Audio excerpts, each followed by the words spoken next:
மார்கழி மாசம் டிசம்பர் 16ஆம் தேதிக்கு அப்புறம் அவர் 5ஆம் இடத்துக்கு போயிருவார். அது குருவோட வீட்டிலே இருக்கிறதுனால உங்களோட ராசி அதிபதி ஸ்ட்ராங்கா இருக்கிறார். ஆனா சில பல தடைகள் வரும் அப்படின்னு சொல்றேன்.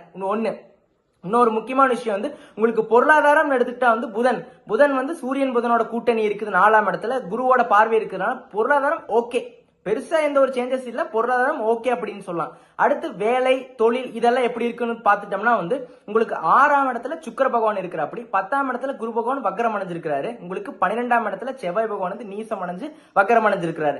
இந்த 3 கிரகத்தை தான் நீங்க கான்சென்ட்ரேட் பண்ண டிசம்பர் மாதத்தை பொறுத்த வரைக்கும். அப்ப இது எதை குறிக்குதுன்னு பாத்துட்டோம்னா வேலையாகட்டும், தொழிலாகட்டும், எடுக்கிற முயற்சி ஆகட்டும், உங்களுக்கு இது எல்லாத்திலுமே குடும்பத்திலே ஆகட்டும், உங்களுக்கு கூடுதல் விழிப்புணர்வோட ஒரு விஷயத்தை செய்யறது ரொம்ப நல்லது. ஏன் அப்படி சொல்றேன்னா இந்த 3 கிரகம் எதை குறிக்குது அப்படின்னா ஒரு கூடுதல் கேர்ஃபுல்லா ஒரு விஷயத்த பண்ணிட்டோம்னா ஓகே, அப்படி இல்லாத பட்சத்துல அது சில பல ப்ராப்ளம்ஸ் கிரியேட் பண்ணும் அப்படின்னே சொல்லலாம். ஆனா உங்களுக்கு சுயஜாதக ஸ்ட்ராங்கா இருந்து உங்களோட டைமிங் சூப்பரா இருந்துச்சு அப்படின்னா